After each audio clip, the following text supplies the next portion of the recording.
Hello students, I'm Shivali and welcome to my YouTube channel VS Academy. In previous lecture, we discussed about complex complement of set, Venn diagram, subset and universal set. Okay, so today we are going to solve practice set 1.3. Now, the first question in our practice set is if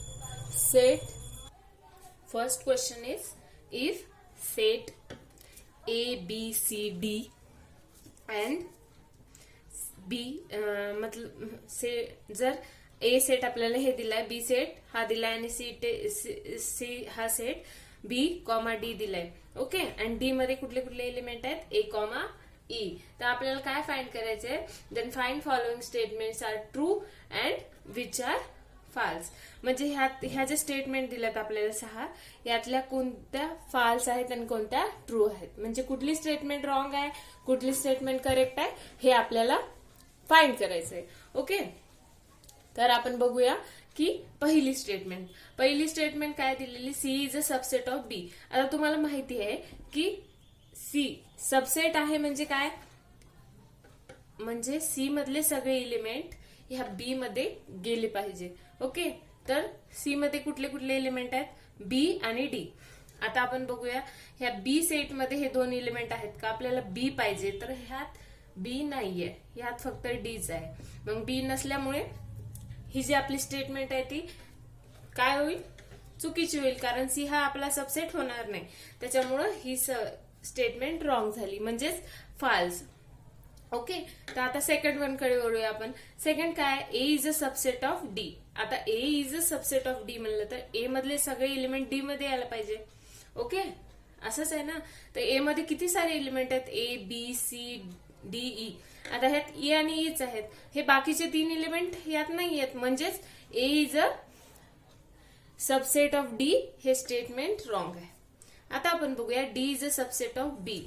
आता बघू D मधले सगळे element बी मध्ये आहेत का, ए आणि E हे 2 element आहेत डी मध्ये. ओके, तर बी मध्ये आहेत का, ई तर आहे पण ए नाही आहे, म्हणजेच काय, हे पण स्टेटमेंट झालं आपलं रॉंग.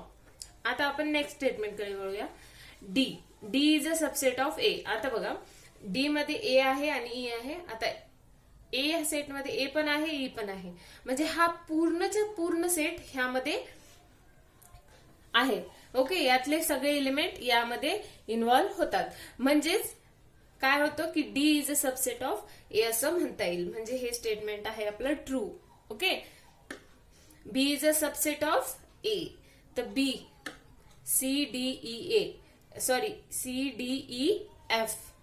तर हे सगळे एलिमेंट ए मध्ये आहेत का, चला पाहूया. सी तर आहे, डी आहे, ई पण आहे, एफ नाहीये, म्हणजे एक जरी एलिमेंट नसेल तर तो सबसेट होईल का, नाही होणार, म्हणून हे झालं आपलं कॅन्सल. ओके, तर आपण बघूया next, C is a subset of A.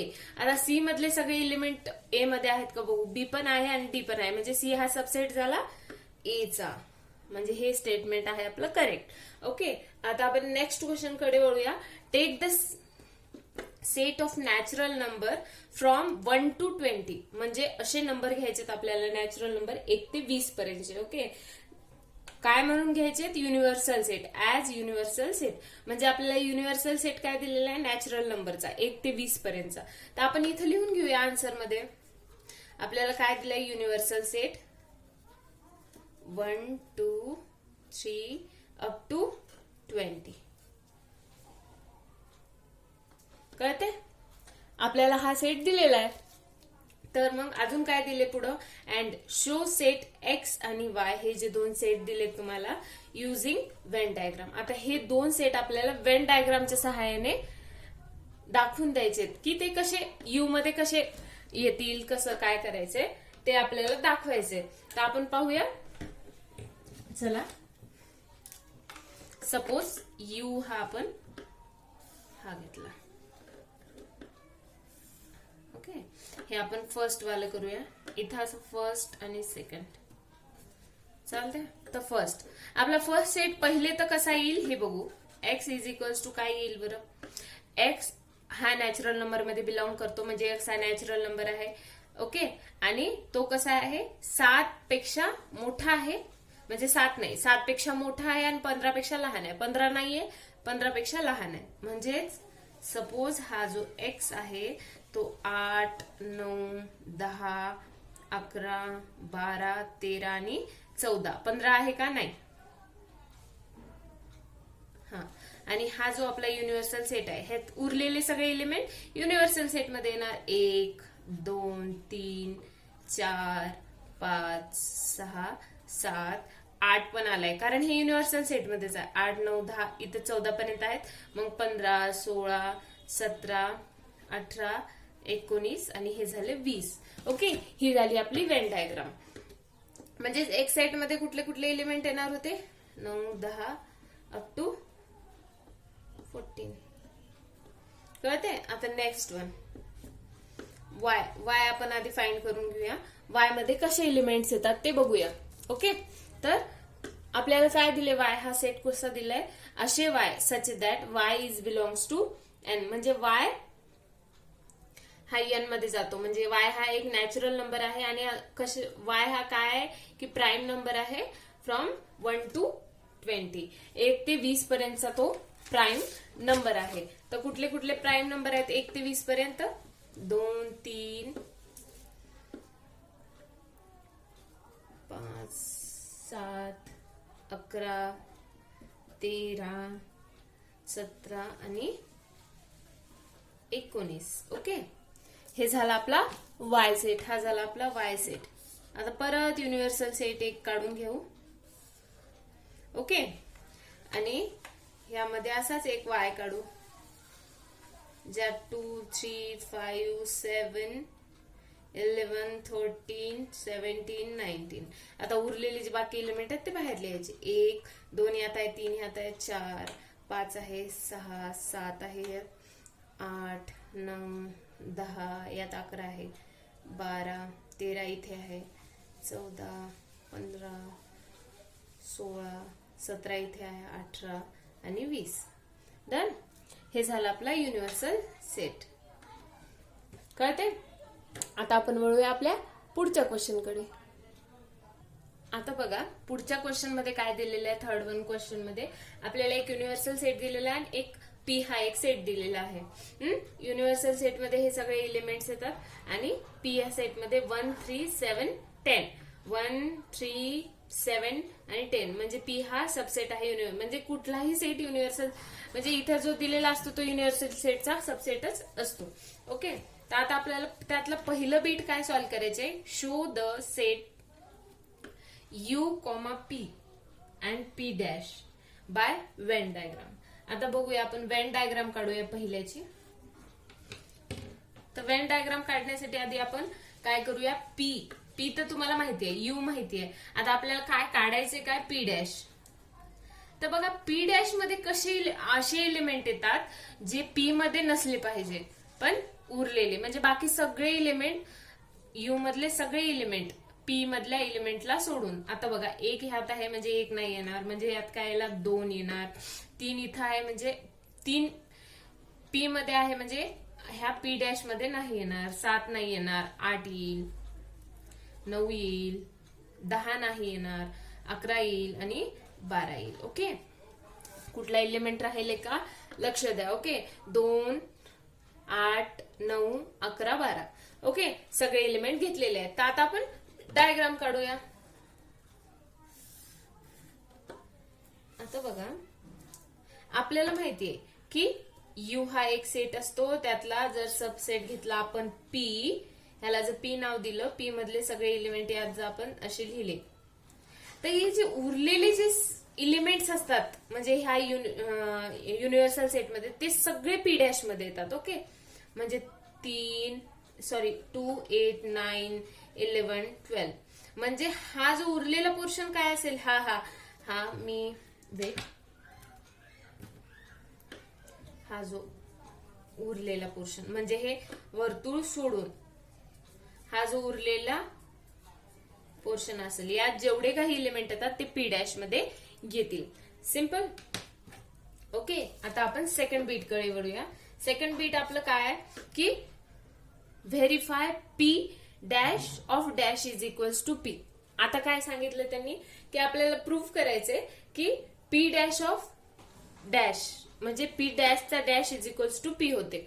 आता बघा बरं, आपण इथंच पहा, पी डॅश मध्ये कोणते येतात, पी मधले सगळे एलिमेंट सोडून इथं जे आहेत ते. मग आता पी डॅशचा डॅश मधले इथले सगळे एलिमेंट सोडून इथले येतील की नाही, म्हणजेच पी मधले एलिमेंट येतील ना. तसंच आपल्याला ते फक्त प्रूव्ह करायचे. काय करा, युनिव्हर्सल सेट काय दिलाय ते लिहून घ्या. स्टेप बाय स्टेप जाऊया आपण. 9 10 11 12 ओके. आणि पी काय दिलाय 1 3 7 10. पी डॅश काय, आपल्याला पी डॅश फाइंड करायचंय. ओके, पी डॅश म्हणजे काय असतं बरं, P dash of dash find करायचंय आपल्याला. म्हणजेच पी डॅश ऑफ डॅश म्हणजे काय,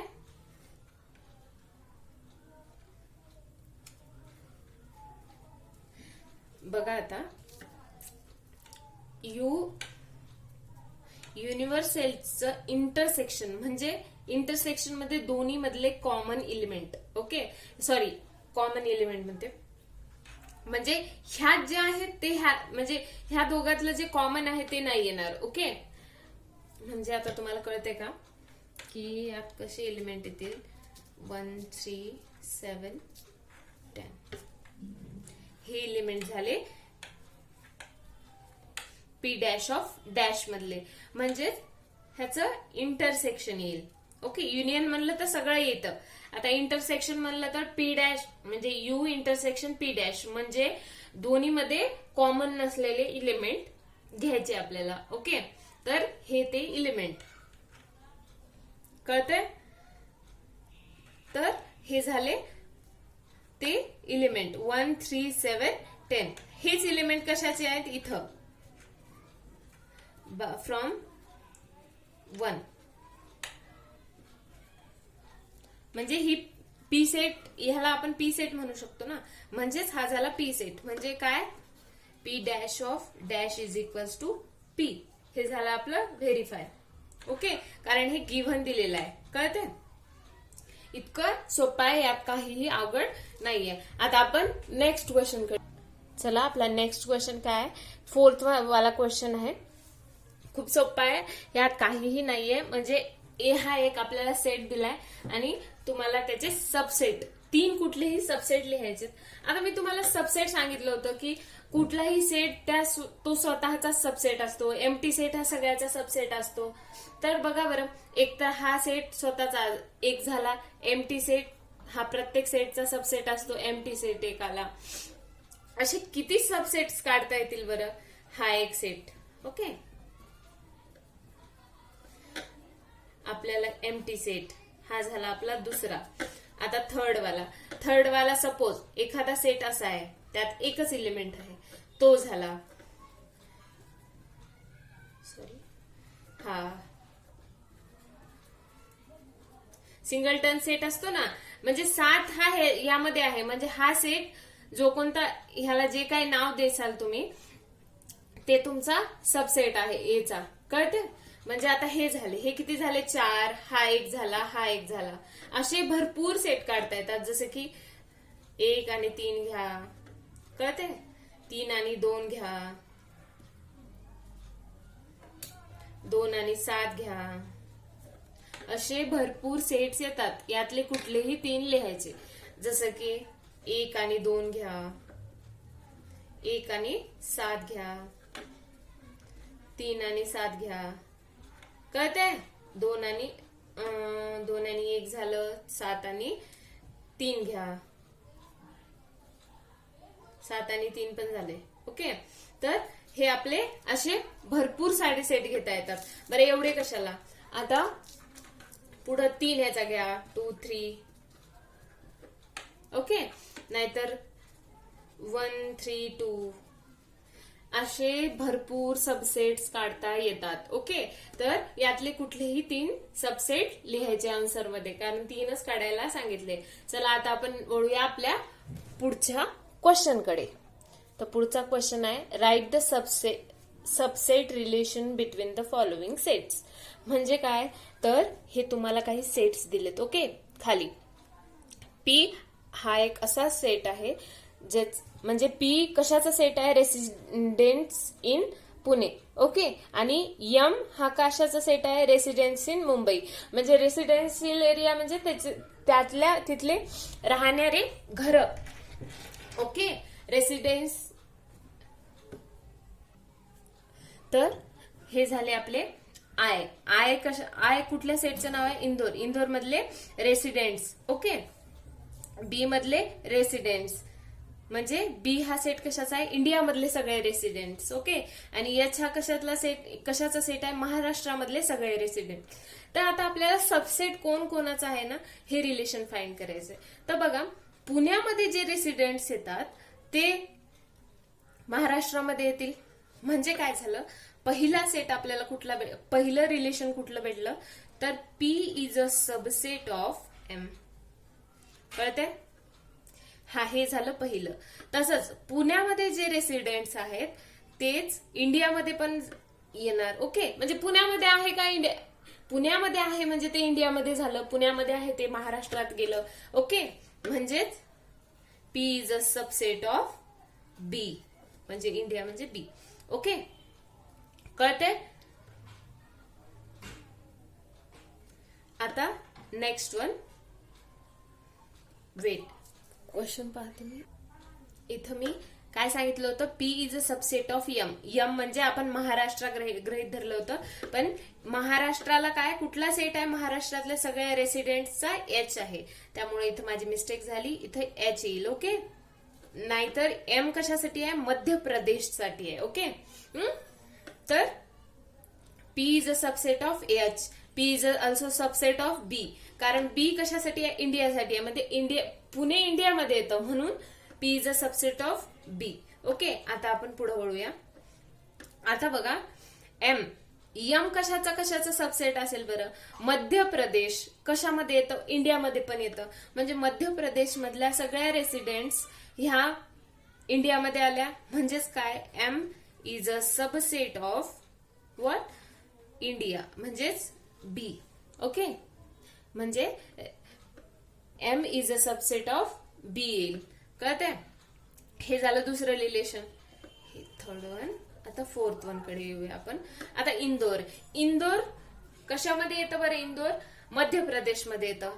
इंदोर हे मध्य प्रदेश मधला एक सिटी आहे. ओके. इंदोर ही एक मध्य प्रदेश मधली सिटी आहे. म्हणजेच काय झालं, इंदोरमध्ये ज्या रेसिडेंट्स येतात त्याच मध्य प्रदेशमध्ये येतील. I is a subset of M. आणि बघा, इंदोर हे भारतात असल्यामुळं ते पण इंडियामध्ये येईल. Okay. I is a subset of B also. कळते? आता बघा, इंडिया मधले रेसिडेंट्स पूर्ण हे महाराष्ट्रात जातील का, नाही. म्हणजे इंडियामधले पूर्ण रेसिडेंट्स कव्हर करण्यासाठी इंडियाच्या पुढचं काहीतरी बघितलं असतं. जर सपोज त्यांनी म्हणलं असतं की पूर्ण वर्ल्ड मध्ये जेवढ्या रेसिडेंट आहेत हा जर आपला युनिव्हर्सल सेट असला असता, तर मग आपण म्हणलं असतं की B is a subset of that universal set. Okay. तर इथं कोणता युनिव्हर्सल सेट येईल, हा सर्वात मोठा झाला की नाही, इंडिया. म्हणजे आपण इंडिया मधल्याच गोष्टींविषयी बोलतो, म्हणजे इंडिया मधला महाराष्ट्र. आता बघा, 6-1 H is a subset of B. आता यश कोणाचा सबसेट होईल, फक्त बीचा होईल. कारण यच मधले महाराष्ट्रामधले सगळे रेसिडेंट फक्त इंडियामध्ये येऊ शकतात. सगळे पुण्यात येतील का, नाही, पुण्याच्या बाहेर पण असतील. ओके. तर हे झालं आपलं सबसेटचं रिलेशन. कळते? एवढं सोपं आहे. आता इंदोर आपण बघा कुठले कुठले रिलेशन काढले.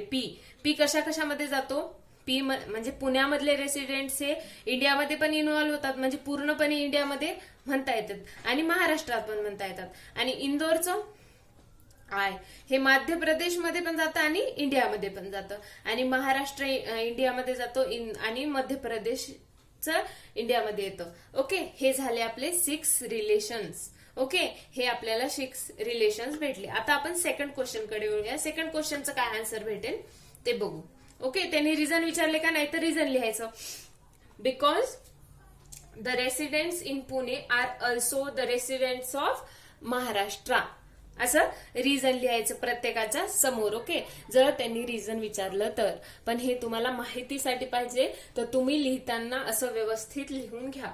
Okay, the residents in Indore are also the residents of Madhya Pradesh. असं प्रत्येक रिलेशनला लिहून घ्या, म्हणजे तुम्हाला लक्षात येईल की आपण कशासाठी कसे हे रिलेशन्स काढलेत. ओके, आता आपण सेकंड क्वेश्चनच्या आन्सरकडे जाऊ. Which set from the above equation can be chosen as universal set. तर पहा, कुठला यातला सेट युनिव्हर्सल सेट होईल, म्हणजे हे जे सगळे सेट आहेत त्या एका सेटचे सबसेट झालेत. असा कुठला सेट आहे बरं? बी. बीचा एच पण बीचा सबसेट झालाय, आय पण झालाय, एम पण झालाय आणि पी पण झालाय. म्हणजेच बी आणि बी कोणाचाच सबसेट नाहीये यातल्यापैकी. म्हणजेच काय झालं? B is a subset of B is a universal set असं लिहायचं. From above all sets are subset of B. Therefore, B is a universal set.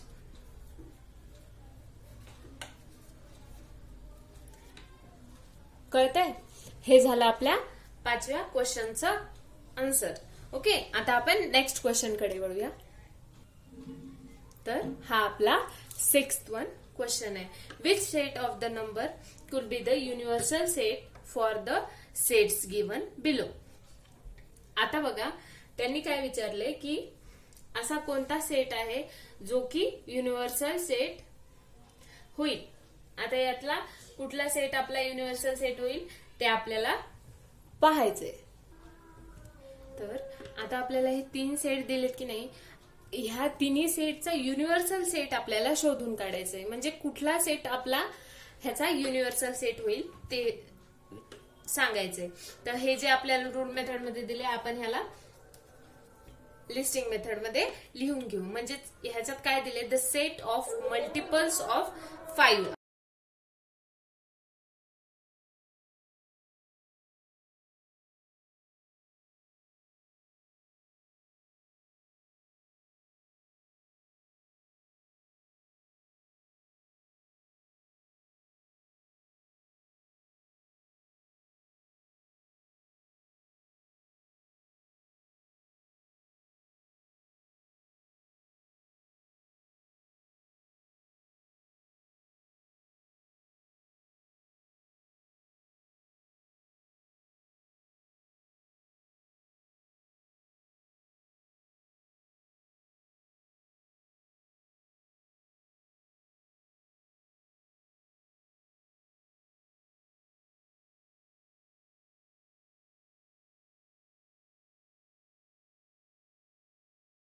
Multiples. Okay, तर हे अप टू इन्फिनिटी पर्यंत जातील. तर आता ह्याचा युनिव्हर्सल सेट शोधायचा म्हणजे काय करायचं? तर पाहायचं की हे काय, हे नॅचरल नंबर पण आहेत. हा जर आपण म्हणजे हा सेट इंटिजरच्या सेटमध्ये जाऊ शकतो, नॅचरल नंबरच्या सेटमध्ये जाऊ शकतो, होल नंबरच्या सेटमध्ये जाऊ शकतो. ओके, तर ह्याचे युनिव्हर्सल सेट किती येतील बरं? तर ते कुठले कुठले येतील? एन, डब्ल्यू आणि आय. ह्या तिन्ही सेट्स मध्ये हे सगळे इलिमेंट्स म्हणजे ह्या सगळे सेट मर्ज होतात. म्हणजे ह्या सगळ्या सेट मधले सगळे इलिमेंट्स हे एन मध्ये सुद्धा जातात. एन मध्ये यातले सगळे इलिमेंट्स जातात. ओके, डब्ल्यू मधले यातले सगळे इलिमेंट्स जातात. आय मध्ये सुद्धा यातले सगळे इलिमेंट्स जातात. म्हणून काय लिहायचं? N, W or I can be I बरोबर आहे, can be taken as universal set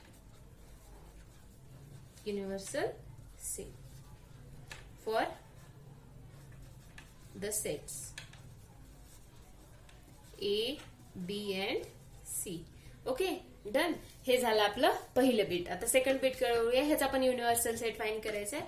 तर ह्याला आपण आधी लिस्टिंग फॉर्म मध्ये आणून घेऊया. The set of integers which are multiples of 4. आता मल्टिपल्स ऑफ 4 सांगायचे. तर 4चे मल्टिपल्स काय येणार बरं? इंटिजर मधलं सरी सुद्धा 4चे मल्टिपल्स जे आहेत तेच येणार. 4 1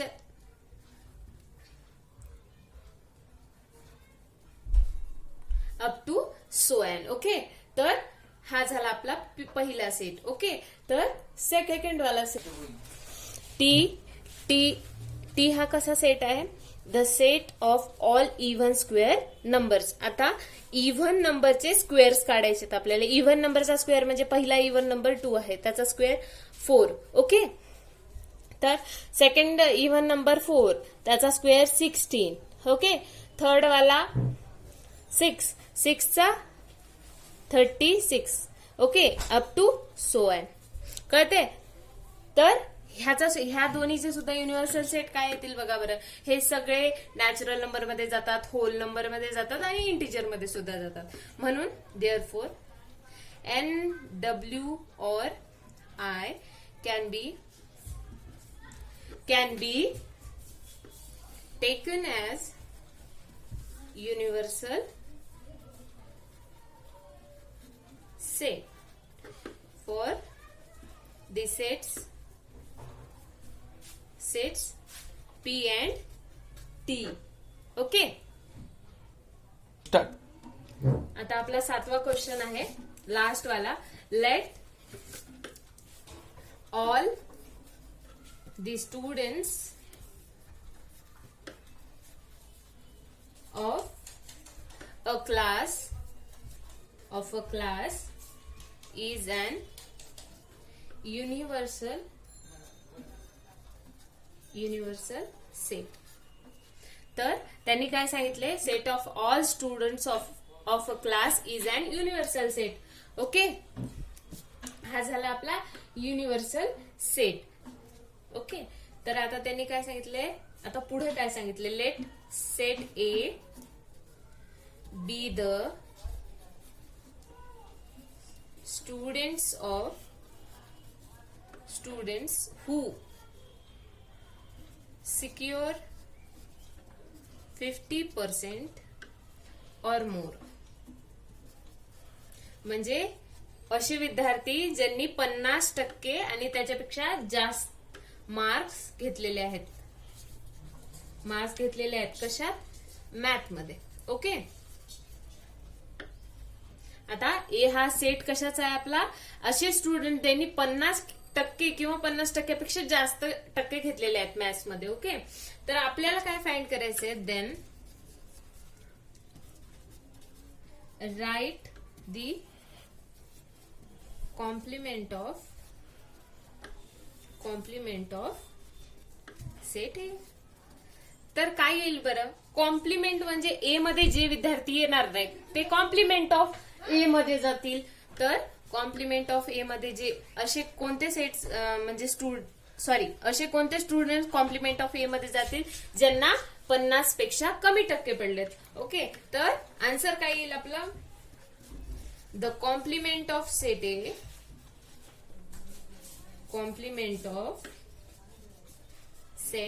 ए is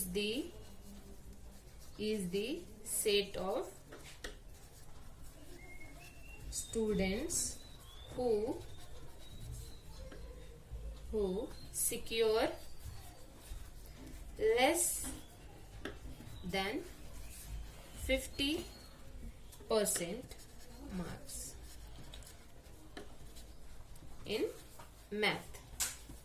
ओके, तर असे विद्यार्थी ज्यांनी की 50% पेक्षा कमी घेतले ते येतील आपल्या ए कॉम्प्लिमेंट मध्ये. कारण ए कॉम्प्लिमेंट मध्ये असे विद्यार्थी येतात जे ए मध्ये जाणार नाहीत. ओके, तर हे जर तुम्हाला सगळं व्यवस्थित कळलं असेल तर आपण नेक्स्ट लेक्चर मध्ये आपला पुढचा पोर्शन सुरू करू. ओके, जर हा व्हिडिओ आवडला असेल तर लाईक करा, सबस्क्राईब करा आणि शेअर करा आणि अभ्यास करा. जर तुम्हाला हा क्वेश्चन पाहिजे असेल तर स्क्रीनशॉट काढून घ्या. थँक्यू.